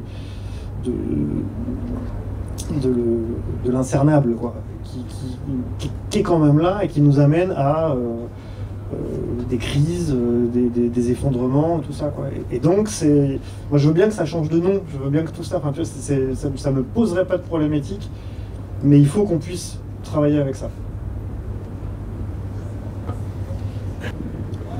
Bonsoir. Je ne sais pas si j'ai bien compris le propos sur esclaves, les 3 catégories. Ça m'évoque un échange que j'avais hier avec une collègue au travail, infirmière, dans un service de pédopsie, où on manque de soignants, ils sont partis, on ne peut pas recruter, enfin il n'y a pas de candidature, et donc elle, c'est une infirmière intérimaire. Et elle découvre le service, ça lui plaît. Et le lien avec l'esclavage, ce que je vois, c'est elle, ce qu'elle me disait, c'est son statut d'intérim. Elle avait l'impression qu'elle s'était défaite de certaines chaînes, avec un planning, une organisation du travail délétère qui n'a aucun sens. Nos cadres de santé, c'est qu'il y ait 3 soignants le matin, 3 soignants le soir. Et ils font comme ça comment ça s'appelait le jeu où ça s'entasse? Parce que du coup, le planning, il ressemble à ça, ils doivent remplir les trous. Tetris, c'est ça? Donc les cadres, ils font Tetris. Et comme il y a 5 ou 6 postes vacants, on fait appel à des intérimaires. Et elle me disait, mais j'ai plus de brûlure d'estomac depuis que je suis intérimaire et que je décide de mon planning. Donc je ne sais pas si j'ai bien compris le propos sur soignants-esclaves. En tout cas, voilà ce que ça me faisait penser. Parce qu'on imagine bien que l'intérimaire est accompagné des adolescents. Là, pour le coup, c'est un service de pédopsie qui reçoit des adolescents, mais entre l'intérim et faire du lien, enfin, pour comprendre l'histoire, pourquoi il fait tourner la roue, et puis après, la roue du vélo, et le véhicule, et le garagiste, ça et l'intérim, ça semble... moi, je pense pas que ça le fait, quoi. Donc, je sais pas si j'ai compris le propos sur esclaves et ces soignants qui se mettent à l'intérim. Alors maintenant, on fait presque des CDI d'intérimaires où tout le mois d'avril, on aura un intérimaire qui va arriver. Tout à l'heure, on parlait du contribuable, de comment l'hôpital public fonce dans le mur. Enfin, voilà ce que ça me fait penser, quoi. Mais alors, je pense que j'ai pas du tout la même façon de réfléchir à la question de l'esclavagisme que cette collègue en question. C'est-à-dire que si le but, c'est de se croire libéré juste du joug de l'administration pour se mettre au contraire justement sur une espèce de précarité absolue de pratique, parce que du coup elle va aller là demain, puis après elle sera là, puis après elle sera là, et en fait du coup justement il n'y a rien qui s'installe en termes de soins, quoi, en termes d'accompagnement et d'accueil. Donc non, c'est absolument pas dans ce sens-là. Vraiment la question de l'esclavage tel que, en tout cas moi je le comprends du texte de Deleuze, c'est que c'est une position, c'est une manière de vivre, quoi. Et c'est une manière de vivre qui tient à la tristesse et qu'on va retrouver aussi bien chez le psychiatre qui tient comme ça à son pouvoir sur les équipes et tout ça, qu'on va retrouver, ou même d'une fondation sur une idéologie à partager. Ça va se retrouver chez les psys qui tiennent à leur baronnie et qui tiennent justement à bien souligner le fait que quand même, oulala, tu souffres, oulala, ça va pas, quoi. Et dans nos équipes, c'est aussi ça, ce truc de, préférer quand même toujours présenter un patient à partir de ce qui lui manque, de ce qui ne fonctionne pas, de ses déficits, tu vois, il ne sait pas faire ci, il ne sait pas faire ça, il ne parle pas, et pas du tout d'essayer de parler de lui à partir de justement ce qui fait un petit peu singularité, ce qui fait un petit peu trouvaille, ce qui fait un petit peu plaisir aussi, enfin un peu joie quoi. Autour de quoi ce gamin-là est joyeux, autour de quoi moi je peux l'accompagner et ça me rendra joyeux d'être dans cet espace-là. Enfin, voilà. Donc c'est pas du tout sur un registre. Mais je crois quand même que dans les services, effectivement, bien sûr qu'il y a une pénurie, enfin tu vois, les soignants partent, quoi. Les infirmières se cassent, et c'est certain, on a tous dans nos équipes, soit au tableau, soit ceux qui sont en arrêt, soit ceux qui sont, enfin tu vois, j'en ai presque autant que dans la salle. Mais ça ne peut pas être le seul problème. En tout cas, je pense que la seule demande, enfin en tout cas le seul espoir qu'on peut avoir, c'est pas une question uniquement de moyens humains et financiers. Déjà parce que les moyens financiers, en fait, ils iront pas dans les services. Ils iront justement, comme tu dis, à la recherche et tout ça. Et les moyens humains, si c'est pour avoir justement des intérimaires ou les pools, maintenant dans les pôles. Donc il y a des pools dans les pôles, c'est-à-dire qu'il y a des infirmières qui sont dans le pool du pôle pour pouvoir aller là où il manque quelqu'un dans le pôle. Donc en fait c'est pareil, elles sont là elles sont vacataires quoi. Elles viennent, elles font une vacation soins machin, vacation soins, et donc du coup ça entérine complètement l'idée que le soin est une prescription, comment dire, complètement déliée du professionnel qui le propose. C'est-à-dire que bah voilà, aujourd'hui c'est Stéphanie qui est là, bah, c'est Stéphanie qui va faire le jeu d'eau. Et puis bah, Stéphanie, elle n'est pas là la semaine prochaine, bah, du coup ça va être Nicolas, et ainsi de suite. Et donc c'est pas du tout qu'est-ce qui se passe entre l'enfant et un tel pendant ce temps autour de la baignoire, le gel, le machin, c'est une prescription, tu fais jeu d'eau. Puis du coup tu as des vacataires ou des intérimaires qui viennent et qui savent absolument pas ce qu'il faut faire. Et donc elles sont là avec une baignoire, un gamin, et donc elles font un bain. Enfin, donc c'est ça pour moi l'espèce de truc où à un moment on laisse courir le truc et donc il nous reste comme point de raccroche que le plus triste quoi. Donc c'est ça pour moi la question d'esclavage. Et je pense qu'on peut réellement défendre même un peu une autre façon d'accueillir et d'accompagner.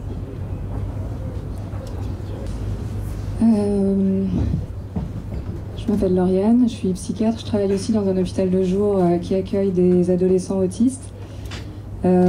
Olivier, c'était très intéressant ce que tu as dit, je rejoins beaucoup de choses. Simplement, il me manque un peu la dimension du collectif, en fait, dans ce que tu proposes comme pratique. Et si tu veux, ce que tu dis, c'est qu'il y a des choix. Voilà, il y a des choix, mais ceux que tu as décrits, c'est des choix individuels ou des choix de quelques-uns. Voilà, c'est un choix de mal accueillir. C'est un choix d'appliquer des protocoles, c'est un choix de mettre une blouse, bien sûr, tout ça, ce sont des choix. Mais il y a aussi des choix collectifs. Et je pense qu'un collectif n'est pas obligé de reproduire l'ordre établi, avec les positions de chacun, avec les processus de domination, avec les abus, etc. Et ça, c'est un choix collectif, de reproduire l'ordre établi.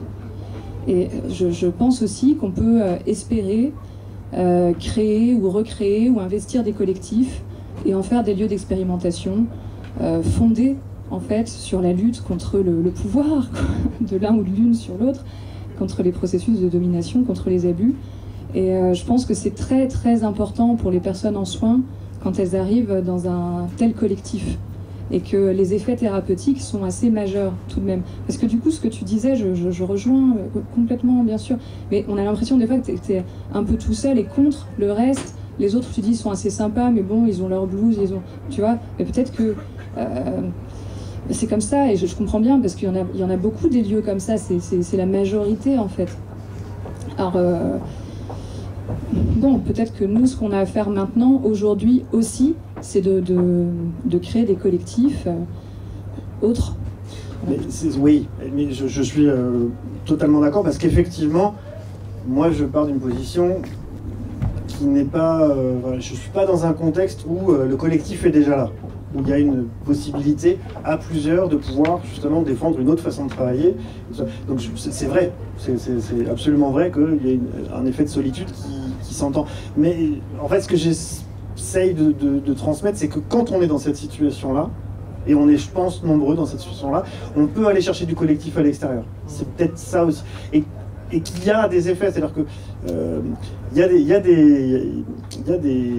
y a des collectifs extérieurs qui ne sont pas sans lien avec l'institution. Enfin, je sais que, bon, je pense là à un collectif qui s'appelle Encore Heureux, par exemple, que vous connaissez bien, qui est basé à la Fonderie, qui passe son temps justement à créer des liens entre des gens de la Borde, des gens des GEM, entre des artistes, des précaires du Mans, des IME, tout ça. Et tout ça en faisant justement, en ouvrant leurs portes au théâtre de la Fonderie pendant comme ça des durées d'une semaine ou 2 semaines, qui permettent à ceux qui justement sont un peu isolés dans leur pratique, à 2-3 professionnels, avec quelques adultes ou quelques jeunes, de se retrouver dans un contexte où on parle la même langue, quoi.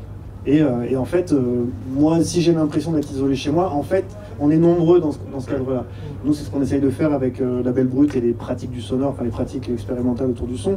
Quand on fait les rencontres à Sonic Protest, on invite des gens qui essayent de travailler la matière sonore avec les usagers qu'ils ont, mais qui sont en général pas du tout considérés, chacun dans leur espace, et d'être comme ça à un moment dans un espace collectif où on va partager tout ça, ça redonne de la niaque. Donc, bien sûr que ça part des endroits qui sont justement pas encore construits en collectif et tout ça, mais je pense qu'il y a beaucoup d'espaces qui manquent de cette... et je pense qu'il faut que ceux qui existent, et vous l'avez fait sur Ranière justement suffisamment, il y a la question des jeux du journal, il y a la question ça je pense que tu peux me parler aussi. Justement, il y a une manière de défendre dans les instituts. Il y a UMAPSI, qui est un collectif d'usagers, de Reims, qui, en tant que collectif d'usagers, soutient la psychothérapie institutionnelle qui est mise en place sur le service là-bas. Enfin, donc il faut absolument que dans les espaces qui sont justement des espaces un peu militants, un peu vivants, quoi, quelque chose se montre, et il faut que ceux qui sont dans des espaces un peu plus délétères puissent trouver des appuis extérieurs pour pas avoir simplement envie de se barrer, quoi. Bonsoir. Je voudrais justement rebondir un petit peu sur votre réponse là, au sujet des collectifs. Donc, Monsieur Belazen, vous avez abordé cette question de la santé mentale en parlant de moments un petit peu clés. Et en fait, voilà, il y a des termes que vous avez cités, il me semble, les clubs thérapeutiques, qui semblent être liés à cette... moi, je connais assez mal l'histoire des institutions de psychiatrie où il y avait cet apport de la psychanalyse. Mais je vous remercie parce que par ce terme-là, vous me faites connaître une thèse qui a l'air d'être assez intéressante, qui s'appelle des clubs thérapeutiques aux clubs d'accueil et d'entraide, essai d'analyse historique et théorique de la place des clubs en psychiatrie, d'un docteur qui s'appelle Béatrice Benatar, et je pense que ça doit être une thèse assez intéressante.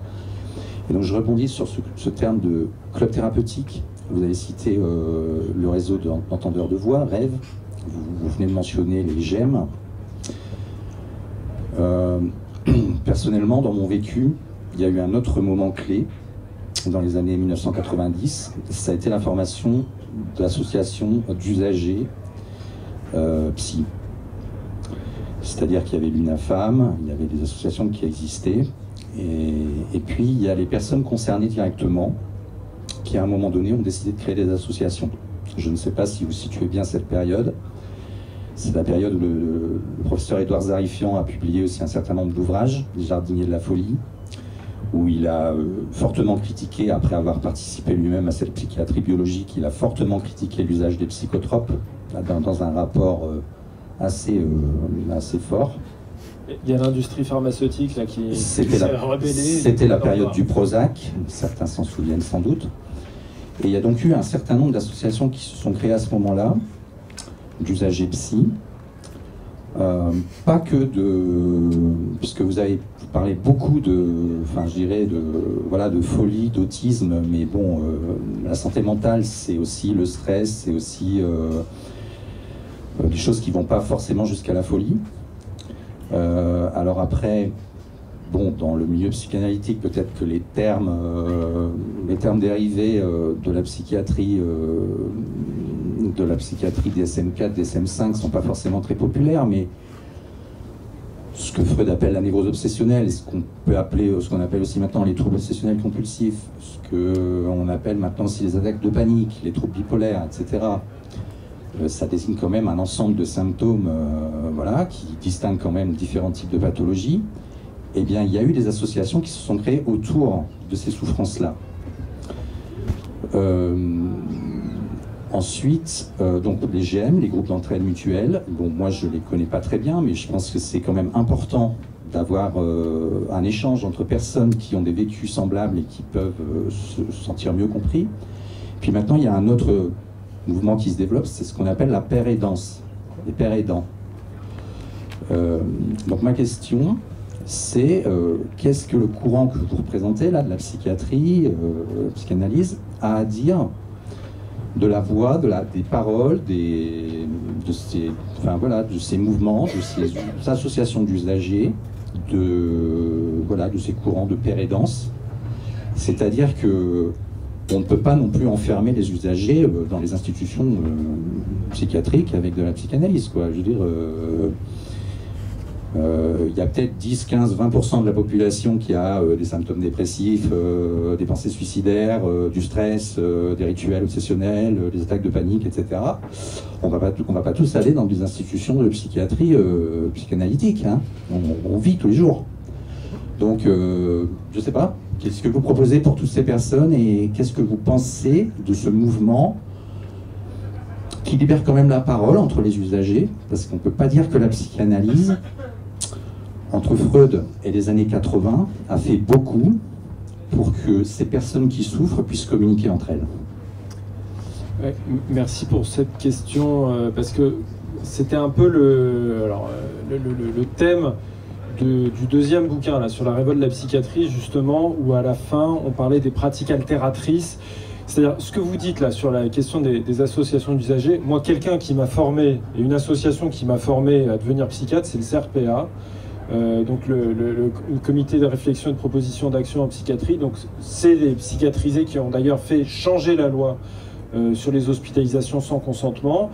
La QPC, là, qui est passée au Conseil constitutionnel, c'est le CRPA, etc. Donc moi, voilà, des gens comme André Bitton et les gens du CRPA m'ont apporté, continuent de m'apporter. Et d'ailleurs, la semaine dernière, il y a 15 jours, il y avait la conférence débat du CRPA avec des gens du rétablissement de Marseille, avec des pairs aidants, etc. Et en effet, toutes ces formes-là nouvelles sont hyper importantes. La question est de savoir, ces formes-là, comment on peut les soutenir dans une dynamique qui soit, ce qu'a dit Lauriane là tout à l'heure, c'est une dynamique qui soit pas juste dans la normalisation ou dans une émancipation falsifiée. Émancipation falsifiée, je le définissais à la fin de l'autre bouquin là, c'était finalement des pratiques intéressantes qui remettent en question, on peut dire, l'ordre établi à un petit niveau, mais qui en fait vont le surenchérir l'ordre établi au niveau plus global, parce qu'ils ne vont pas remettre en question quelque chose, attention gros mots, comme le capitalisme ou comme le néolibéralisme. Bon. Et du coup, il y a cette dimension politique que toute pratique doit avoir. Et je pense que ce que vous décrivez comme les mouvements des premiers concernés, nous, il faut en fait, les soignants, etc., il faut qu'on ferme un peu notre gueule pour de vrai. C'est-à-dire, il faudrait justement que la psy puisse se refonder à partir des paroles contraires et contrariées, et même de ceux qui ne parlent pas, on peut dire, et que ça puisse transformer les institutions. Donc, par exemple, la paire aidance, les GEM, etc., ce sont des formes nouvelles. Est-ce qu'elles transforment ou pas le climat local, et est-ce qu'elles transforment le climat général? C'est ça vraiment la question qu'il faut se poser. Et puis, juste par rapport à ce qui était dit là, juste avant par Olivier, ça fait un peu le lien avec votre question. Dans le bouquin là, sur la révolte de la psychiatrie, alors je ne dis pas, il est sorti à la découverte, mais maintenant, comme je sais que c'est Bolloré, j'ai du mal à en parler. Mais bon. En fait, ces histoires de pratiques altératrices, un petit exemple avec le club thérapeutique. Alors, on en a déjà parlé plein de fois avec les copains Benjamin Royer et compagnie. dans l'unité d'hospitalisation et à l'extérieur de l'unité d'hospitalisation sur le CATTP, on s'était dit, bon, on va faire un journal. Bon, alors, c'était une idée de Benjamin, là, un collègue qui était psycho, et qui dit, bon, bah, qu'est-ce qu'on sait des journalistes? Ben, c'est qu'ils boivent du café. Bon, alors, on a ramené la cafetière, et puis là, on a fait une première réunion, comme ça, avec les gens présents, donc des gens hospitalisés, et puis des gens qui étaient pas hospitalisés. Bon, ben alors, oui, ben, on a du café, très bien, mais alors maintenant, il faut acheter du café. Ben alors, comment on fait pour acheter du café? Ah, bah, dans la grande surface à côté, ça coûte 3 €. Ah bon, bah, très bien. Ben alors, on est combien? On est 10. Ben alors, il faut 30 centimes. Mais alors, qu'est-ce qu'on fait? Est-ce que chacun a 30 centimes? Bah, peut-être pas, mais alors, ceux qui peuvent pas payer. Ça fait tout un tas de questions. Finalement, il y a un type qui dit, bon, bah, moi, je veux bien aller faire les courses. Le mec, il était plutôt à pas vouloir trop sortir de l'hôpital. Finalement, il va faire les courses, mais avant de faire les courses, on lui disait, ah mais non, mais t'es alcoolo, arrête, tu vas encore picoler en sortant en permission, ça va pas ni. Oui, mais bon, il propose, et puis on va lui faire confiance, du coup. Bon, bah, le mec, il y va, et puis finalement, c'était 2,90 € le café, donc il ramène le ticket de caisse avec les 10 centimes de monnaie. Fonction club, c'est-à-dire, on va créer de la responsabilisation, non pas au sens juridique, mais au sens de l'activité, on va s'activer, quoi. Et ça va transformer l'ambiance entre les gens. Et alors, dans un autre moment, on fait une réunion comme ça, et puis il y a une histoire de, il y a un truc qui va pas, voilà, faut se plaindre à la direction de l'hôpital. Et puis alors du coup on me dit, les patients maintenant, si vous bougez, vous avez plus de chances d'être entendus que si c'est les soignants en fait. Donc ça c'est intéressant, donc allez-y, il faut faire chier la direction de l'hôpital, et puis les tutelles, etc. Et alors là, il y a des types qui disent, mais en fait, c'est qui nos représentants des usagers dans la direction des hôpitaux? Ah bah, nos représentants des usagers, ce ne sont que des familles d'usagers. Mais en fait, dans la démocratie sanitaire, il n'y a pas de distinction entre usagers et familles d'usagers. Alors que c'est pas les mêmes logiques, hein. Il y en a certains, ils préféreraient que leurs gamins soient enfermés, et d'autres, ils préféreraient plutôt partir. Bon, par exemple, c'est les grands clivages. Bon. Et du coup, avec le CRPA, donc l'association de psychiatrisés, le groupe Journal adhère à cette association. Il y a un recours qui est fait au tribunal administratif pour dire est-ce que c'est normal quand même que dans la démocratie sanitaire, usagers et familles ne soient pas distingués, etc., etc. Bon, et tout ça, ça crée, vous voyez, il y a plusieurs dimensions. Il y a la dimension clinique, c'est-à-dire comment on va pouvoir s'activer les uns les autres et se parler un peu autrement. Comment il va y avoir une dimension militante aussi, ah bah oui, il y a le CRPA qui est là, une dimension politique, une dimension juridique, et comment l'articulation de ces différentes strates de pratique, ça va transformer l'ambiance, ça va transformer les personnes. Alors par exemple, dans le journal que tu citais, là, Et tout, ça s'appelait Et tout, c'était un mec qui parlait pas, qui avait donné le nom du journal. Parce qu'il se trouvait qu'on était dans le 92, c'est les Hauts-de-Seine, c'est là où on achète les voix. Alors donc il avait dit et tout, il avait serré les mains à tout le monde, donc tout le monde avait voté pour et tout. Bon. Et avec ce journal, bah, par exemple, à un moment donné, quand il y a eu les révoltes du printemps de la psychiatrie, où il y a eu des gens qui ont fait des grèves de la faim pour la dignité de l'accueil des patients, donc c'était des soignants, des techniciens, etc., des gens qui se sont perchés sur le toit des urgences d'un hôpital. Bon, il y a eu plein de mouvements entre 2018 et 2019. C'était après le mouvement des EHPAD et avant le mouvement des urgences. Bon. Bah, vous voyez, c'était à l'envers, quoi. Mais bon. Et du coup, en manif, le collectif de soins allait, et puis on avait écrit un texte, les patients avaient écrit un texte, c'était, alors moi je dis patient, bah, on peut dire usager, psychiatrisé, tout le monde dit ce qu'il veut, je m'en fous. Hein. Les gens avaient écrit un texte qui était le syndicat des patients impatients revendique. Et donc ils avaient lu ça à Place de la République, c'était le lieu de la manif et tout. Mais ça permet en fait de se parler autrement. Et puis de dire que les gens qui sont hospitalisés, c'est des citoyens aussi, ils ont leur mot à dire sur comment ça se passe à l'hôpital, que si on les maltraite, des fois on les maltraite, bah oui, et puis même des fois souvent, donc il faut qu'ils puissent gueuler, puis il faut créer du contre-pouvoir. Voilà. Et c'est ça le truc le plus important, c'est comment on crée des pouvoirs alternatifs, du contre-pouvoir là où on est. Et donc, si les GEM, par exemple, c'est des lieux de contre-pouvoir à la psychiatrie débile, si les pères aidants, ça permet justement d'apporter des paroles autres, etc., si en fait c'est dans des dimensions de contre-pouvoir, il faut prendre tout ça. La question étant que le pouvoir a vite fait de prendre ces expériences-là pour alors pas les greenwasher, mais enfin les washer de plein de façons différentes. Et que c'est ça en fait tout ce qu'on a vécu ces derniers temps, c'est-à-dire que toutes les choses progressistes, elles sont et révolutionnaires, même et radicales, elles sont reprises à la sauce santé mentaliste et par l'hégémonie, quoi. Donc il faut toujours être sur cette brèche, quoi. Et puis bon, bah c'est jamais pur ce qu'on fait en fait. C'est ça qui est intéressant. C'est un petit peu ce que tu disais. On est toujours un peu dans la merde et c'est pas mal, quoi. Il faut rester un peu là-dedans.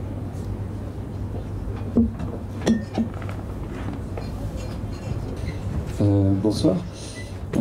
Moi, je suis pas du tout ni psychologue, ni psychiatre ou psychanalyste. Alors, on pourrait se demander qu'est-ce que je fous là. J'ai un travail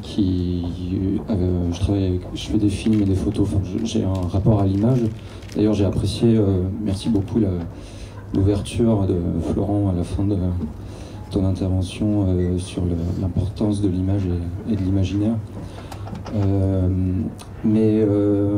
Ouais, je pense que si je suis là, c'est parce que je suis militant.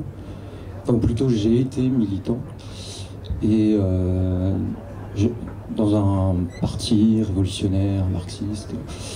Et justement, j'ai arrêté.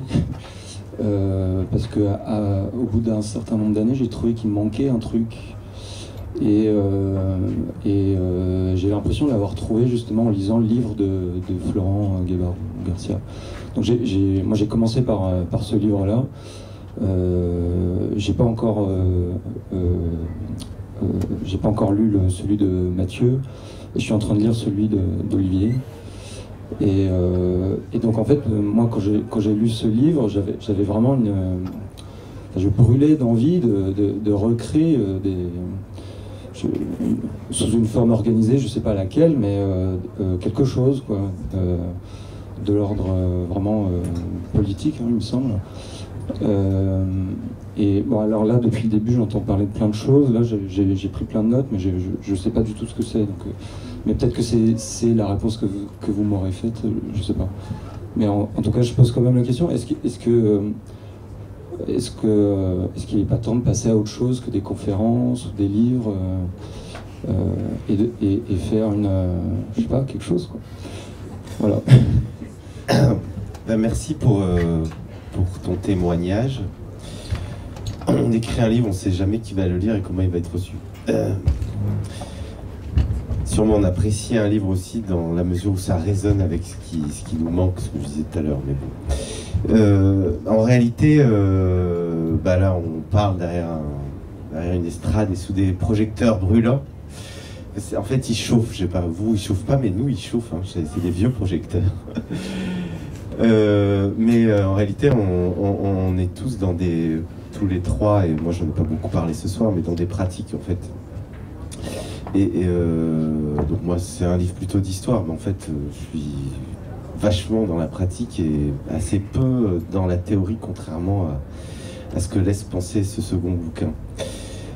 Donc en fait, là en tout cas pour rebondir sur vos interventions et puis faire le lien avec l'interrogation qui était posée, il me semble que Mathieu, tu témoignes de collectif. Moi j'aurais tendance à avoir beaucoup vécu un peu comme Olivier, c'est-à-dire une certaine forme de solitude. Mais il me semble que le lien de continuité, c'est l'aspect politique justement. Alors pas politique au sens du parti, qui peut être particulièrement asséchant, voire parfois paranoïaque, parce qu'il y a des groupes, les groupes politiques radicaux peuvent devenir complètement paranoïaques et plus du tout émancipateurs.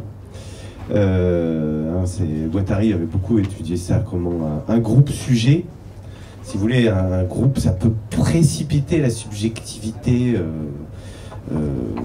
politique évidemment, mais aussi individuelle et de désir, mais ça peut muter en groupe assujetti.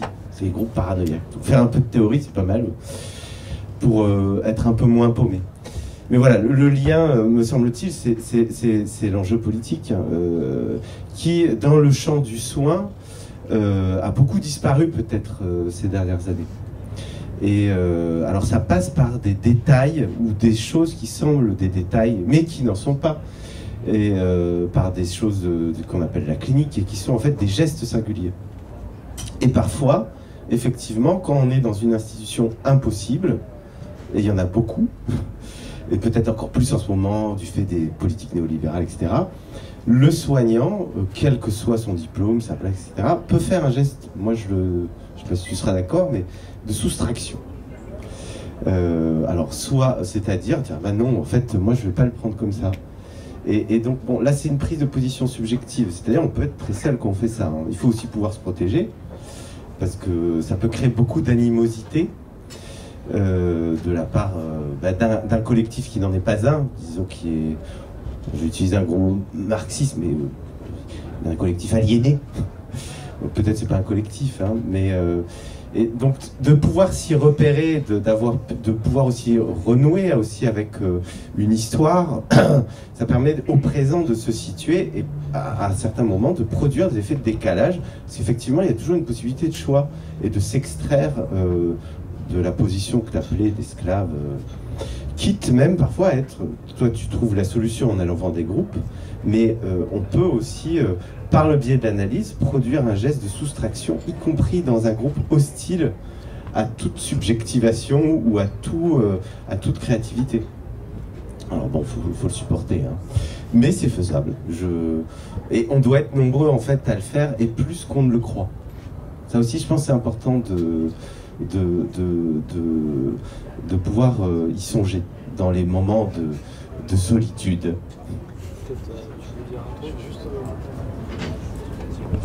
Justement, parce que je reprécise ça sur l'histoire de solitude, c'est que en fait moi j'ai plutôt une pratique, enfin, je prends beaucoup de plaisir, quoi.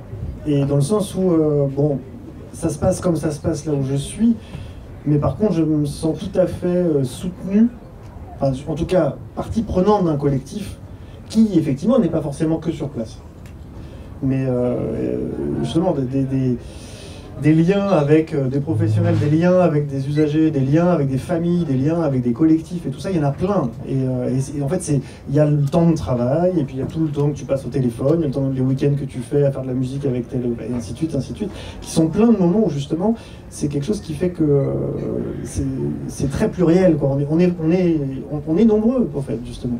Et ça me semble super important. Quand tu dis qu'il faut y aller, ben oui, bien sûr, c'est certain. Mais en fait, il y en a qui y vont.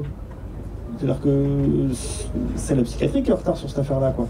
Mais comme disait monsieur sur la question des usagers, aujourd'hui des associations, des collectifs et tout ça, y compris très militants et très politisés, il y en a.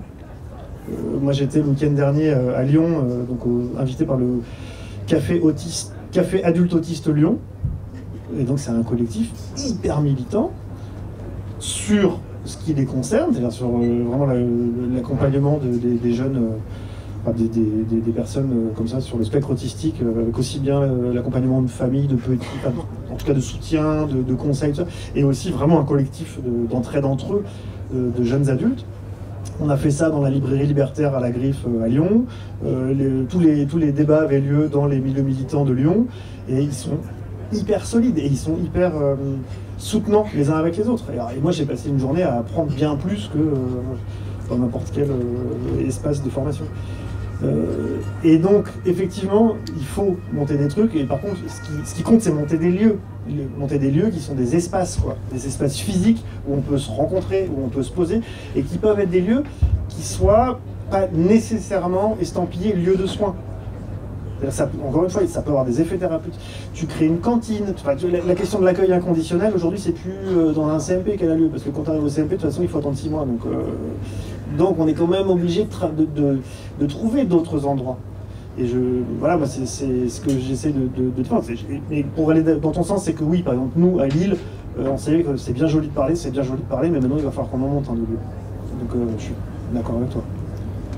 Moi, juste pour rebondir là-dessus, deux, trois choses. La première, c'est ce que peut apporter nos histoires là, au milieu militant, c'est notamment la question de l'analyse institutionnelle, c'est-à-dire comment on peut traiter aussi l'ambiance entre nous, là, ce que disait Florent sur les groupes parano dans tous les milieux radicaux, ça peut être intéressant justement d'avoir ces outils-là pour penser.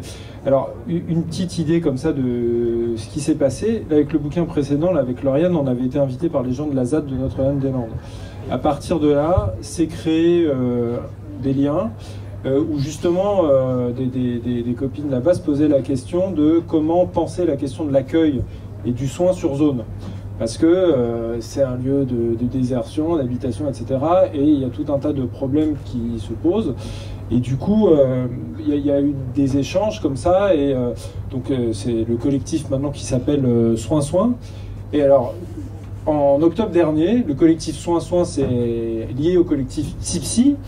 Le collectif Psy-Psy, ils ont à Faux-la-Montagne, sur le plateau des Mille Vaches, ça fait 10 ans qu'ils organisent une expérience bénévole en fait de soutien psy. Mais soutien d'une manière, c'est pas forcément fait par des professionnels. D'ailleurs, la plupart du temps, c'est pas des professionnels, c'est des bénévoles.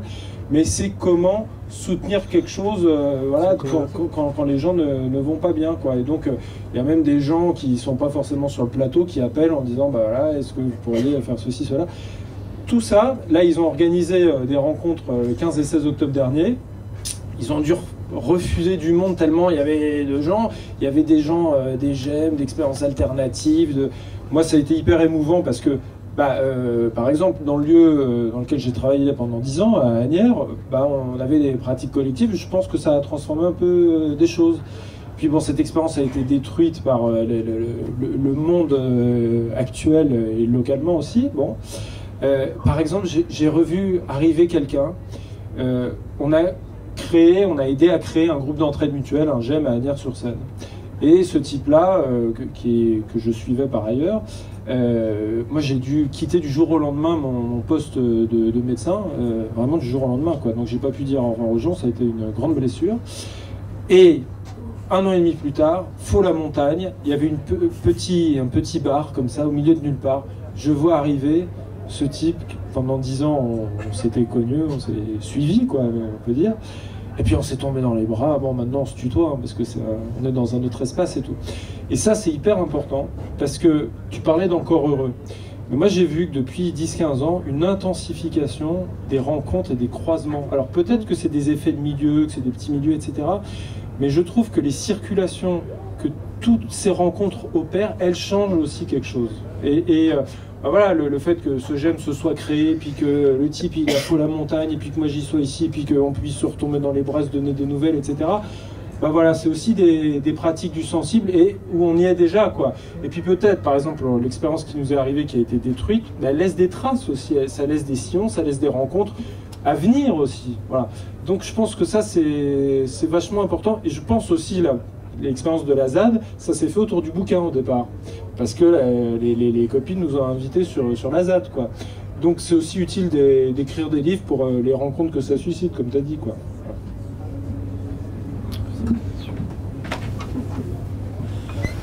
Bon, normalement, quand on est psy, on est un peu alcoolo, donc quand est-ce qu'on va boire un coup après, je sais pas si... Ok, merci à c'est ce que j'allais dire. Ah non, mais je sais pas, je dis ça... On peut poursuivre la discussion.